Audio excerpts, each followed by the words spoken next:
What's up, everybody? Mike Lindsley back with you for an ML Sports Take. It's all brought to you by Camillus Golf Club and Stumblin' Monkey Brewing Company. Make sure if you're out in Western New York, you get on over to Stumblin' Monkey Brewing Company, StumblingMonkeyBeer.com out there in Victor, New York. So let's get a little bit into this Bonaventure game. I'm not going to lie, I was kind of worried about this game. I know Binghamton, they're a below average team. They're now 7-5 after the loss to St. Bonnie, and Bonaventure ended up pulling away 90-64, but it was only a 4-point game at the half, and I thought St. Bonaventure really started slow. I mean, they started sluggish, missed opportunities across the board. This game was kind of back and forth. I was kind of in and out in the first half. It's a 1-point game with like 8 minutes to go. It's a 3-point game with 2:35 or so to go. And I'm like, man, when are they going to get, the big jump, the big breakaway, couple of, the big kind of momentum shifts and kind of go on that big run? Samir Torrance, by the way, it was nice to see him play in this game. Pride makes that jumper 41-35, but then they come right back, Binghamton, and score, and it's a 4-point game at the half. And I'm like, okay, because see, these are the games you kind of worry about because of the break, right? These are still young kids. So I know that Mark Schmidt keeps these guys in line. I know that he's really good at the focus part, and the next game's our only game and all that kind of thing, kind of like Sean McDermott does with the Bills.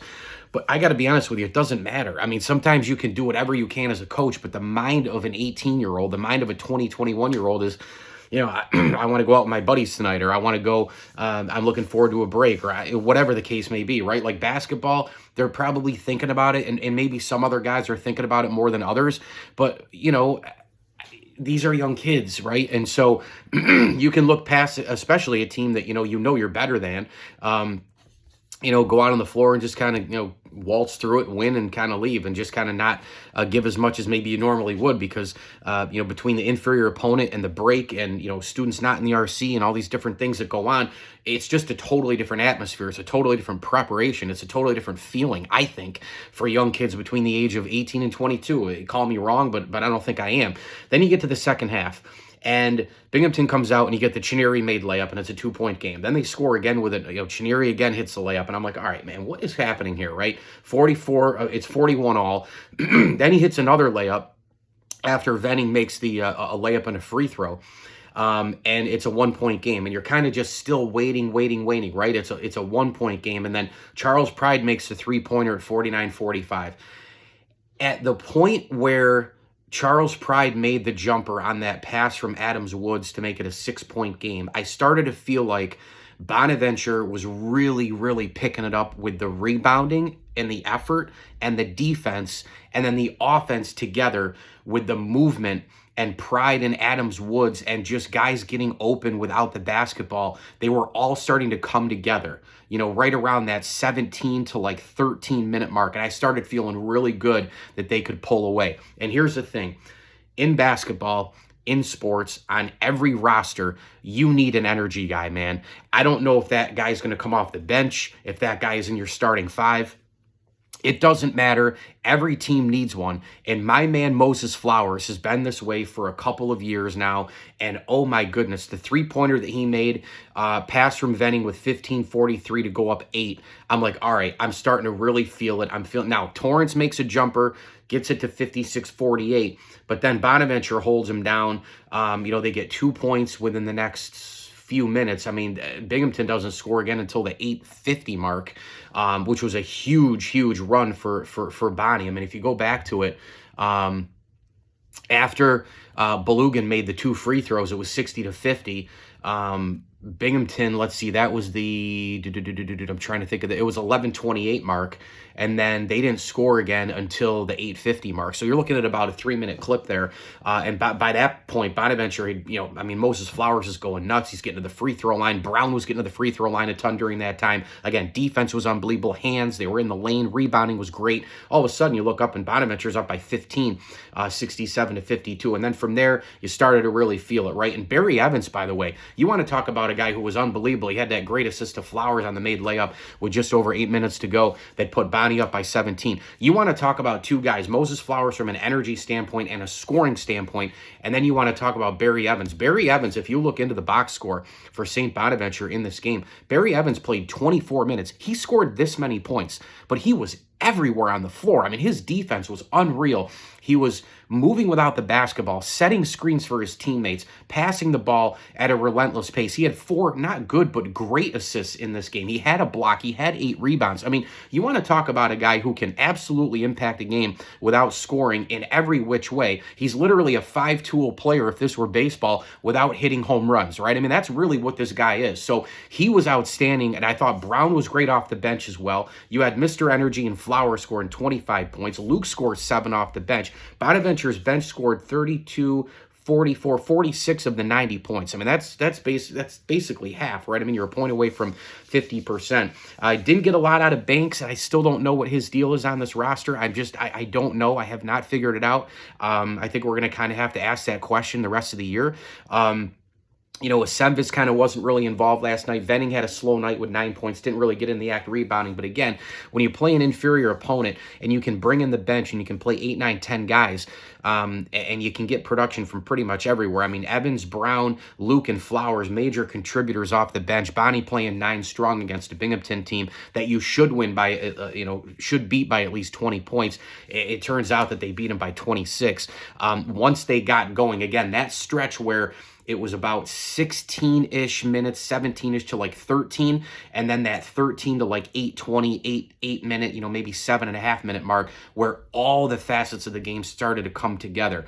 The offensive part had to kind of get with the rebounding and defensive effort, and then once all three just kind of came together, Binghamton really couldn't do anything on the floor, and during that time, you had activity from all kinds of guys off the bench, Flowers and company. Adams, Woods, and Pride, they were great in this game, 27 points combined.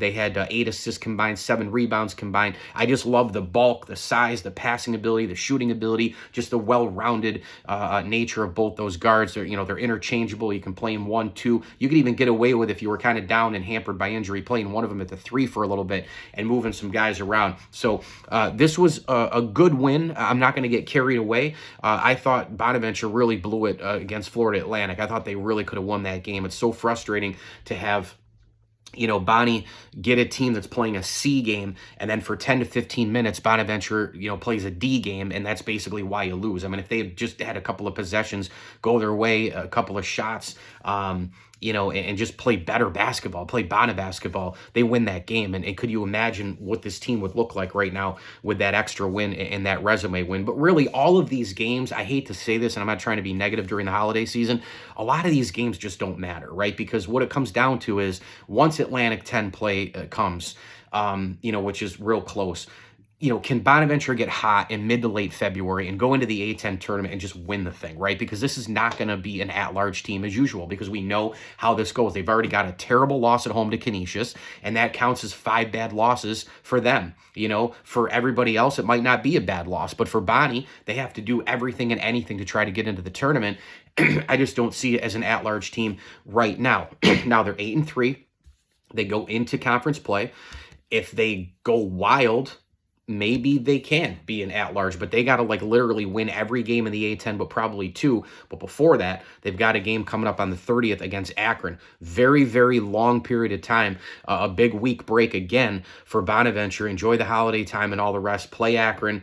And then obviously you've got the slate starting out with a beauty at VCU for the A10. But Bonaventure's going to have to dominate in the A10 because of that loss to Canisius. Now, the Florida Atlantic loss, the Auburn loss, it would have been nice to have gotten one of those. Again, I think they could have really beaten Florida Atlantic. If they had that win right now, I would kind of pivot towards leaning into an at-large possibility with the A10 here. But again, as we know, the A10 is not loaded with a ton of ranked opponents. There's a ton of teams that are down in this league this year. Somebody's got to get up there and get ranked, maybe for an opponent, for St. Bonnie to get maybe one of those quad 1 wins. I will tell you, though, a lot of TV games for St. Bonaventure this year on the ESPN channels, man. I mean, you think about it. I know the Fordham game's on USA Network, part of the NBC umbrella, but they got ESPN2 Friday against St. Joe's. Riley Center's going to be rocking. You got at Dayton on February 2nd, ESPN2. You got an ESPNU game against Duquesne. I mean, you've got some really, really great opportunities on the mothership here to shine. And at 8-3, I'd love to be 9-2, of course, but that's where we're at. You got to go beat Akron. You got a week off. Hopefully they're focused for that game. And then you go into A10 play at 10-3. And, you've got that home mark. And other than that, blemish against Canisius. Obviously, we know St. Bonnie can steal a couple at the RC as well. So overall, a good win. St. Bonaventure, by the way, ended up shooting 55.2% in this game once the offense kept flowing, and they made 10 3-pointers. So the shooting was outstanding. They were great again from the free throw line. And like I said, once they started to really have the three big parts of the game come together, the defensive effort, the rebounding effort, and then the offensive movement in order to create a lot more easy shots, all of those things coming in together, I thought that was a big deal. They eliminated a lot of the sloppy, sluggish stuff from the first half. And once those things, boom, come together against an inferior opponent, it's just really hard for them to keep up. Bonaventure, they had 33 to 27, the advantage in the rebounding department. They had 10 turnovers in this game, which was great. Again, once they cleaned up some of that stuff, 14 for Binghamton on that end. And the assists were 18 to 16 in favor of St. Bonnie as well. St. Bonaventure had 8 steals and 3 blocks in this game, too. So, when you get those wing players, pardon me, doing their thing, you get Barry Evans, you get the long, lean stuff, kind of the Spider-Man, the spider web kind of thing, kind of overwhelming the opposition. It's a great thing for St. Bonnie. You go 8, 9, 10 deep as well. It becomes overwhelming when everybody's kind of pitching in. So a good win, 90 to 64 over Binghamton, and so we'll see what they have next against Akron. Really great to chat with everybody here in my Bonnet family. I wish everybody a healthy and safe holiday season, of course, and a really awesome new year as we wind down 2023 and get ready for Atlantic 10 play in 2024. Still, though, with that one game against Akron before the end of this year. Video brought to you by Stumbling Monkey Brewing Company and Camillus Golf Club. Hey, please like this video and subscribe to my channel. I hit the 1,000 subscriber mark this past week. It's a lot of work to keep going and try to build this platform up and up and up each and every day. So make sure that you can do your part. I really appreciate everything. Hit me on Twitter as well, at Mike L Sports, and that YouTube channel, by the way, is ML Sports Platter. Just hit the quick subscribe button, and it would go a long way in terms of my platform. As I always tell you, enjoy the games.